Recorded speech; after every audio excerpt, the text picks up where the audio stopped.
Okay, so how do you start a mix? Of course, you want to get the levels right of the individual sounds, so the basic mix, the basic balance between those sounds works well in the first place. It's also worth pointing out that really it's worth getting the sounds right at source before you start changing the levels. So if the sound's not right, don't think that you need to corrective and start EQing and going crazy with the EQ and other processing to make it work. Maybe the sound isn't the right sound in the first place. So what we're going to look at here is how we can actually set the levels, get the EQ to work for your mix. So things we can do, subtle things we can do to make each sound have its own place within the overall context of the mix, with EQ, panning and leveling and some other things like that. So we've got our track.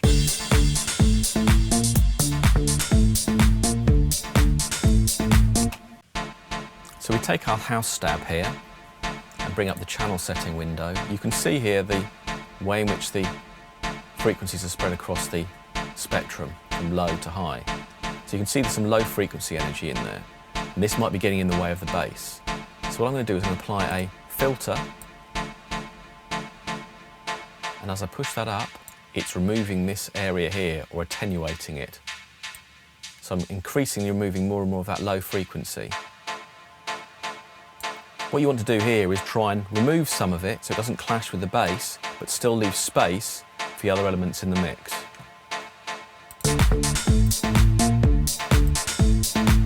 And then you can re-level, and that actually might give you a better overall sound.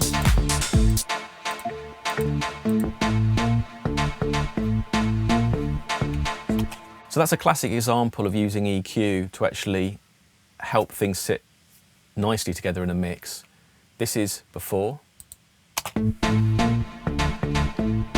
Some of the low frequencies clashing with the bass in there from that house stab, and after.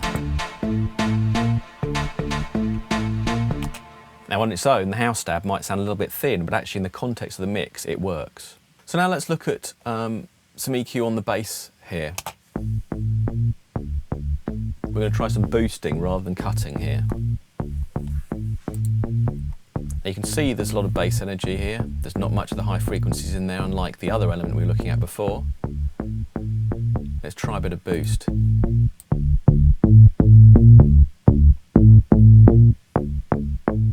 So low frequencies down here. We can change the gain. So you can go too far and you start to get distortion, and that's not something you really want to happen.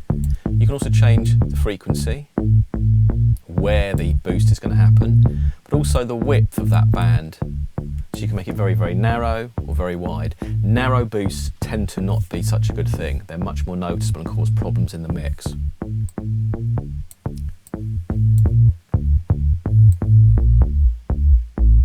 So this might sound great on these speakers, but you take it somewhere else and you might find you get this massive boost around one kind of frequency and not so good. And I'd argue that's really taking it too far. So what happens if you want to actually, rather than boost the bass here, we want to bring out another element in that bass sound? Although there are less high frequencies here, we might want to pick out a little bit more of that clickiness. And that might benefit the rhythmic aspects of the mix. So we can do that by choosing an EQ band that works slightly higher up and tuning it. The important thing here though is to make sure that you're actually going to be, it's all very well soloing the sound and EQing it, but you also want to hear it in the context of the mix. So actually when we play everything together, the click isn't quite as noticeable. And so we might be able to get away with a little bit more boost there. Of course, the other thing to say here is coming back to the point we made at the beginning, is that you actually want to get the sounds right at source in the first instance. So if you start finding you're boosting lows just to bring out a little bit of click, maybe you should be adding a sound with some of that click in it, or actually choosing a different sound in the first place. So another aspect to the mix that can be quite helpful is using automation. Here we're going to be looking at level automation, panning automation, and also maybe some automation of the sends itself. So let's look at some panning automation. Here we have the house stab. And this time I'm going to access it from the inspector here, apply the right mode for the automation, and then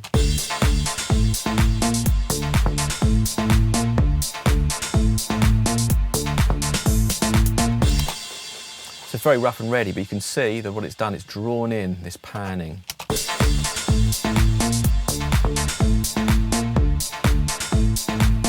We can do the same thing as well. If we stay in write mode, we can actually automate the volume as well.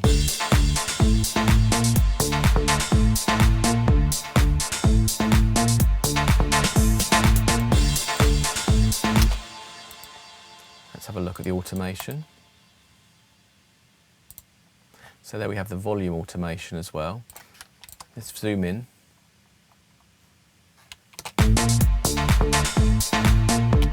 So we also can actually look at drag and drop and cutting and pasting of automation as well. So we select our audio and we can use the Alt key to drag it so we actually get a repeated pattern. And this is quite useful if what we've done is to actually create a very nice tight auto pan type effect that occurs over one bar. We can then actually look at dragging it and repeating it to get a regular pattern. We can also look at copying and pasting automation from one type of automated parameter like panning to volume as well. So there we've taken what we created in the pan lane and actually turned it into volume automation as well.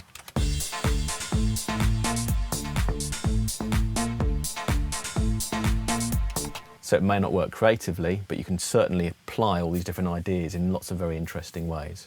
So we've looked at volume and pan automation, but what about send automation as well? So we actually vary the amount of effect on a sound.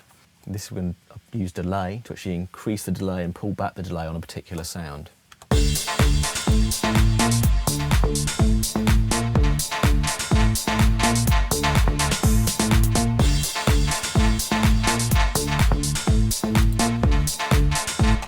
See that going up and down. Now what we need to do is actually show the automation.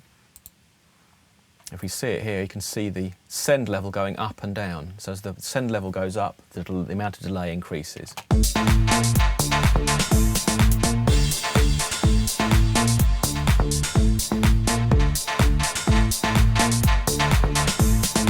And again, we can edit that and make it work in the context of the mix. We could have little spot effects where we just spin off a little bit of delay, or a build that occurs over 32 or more bars.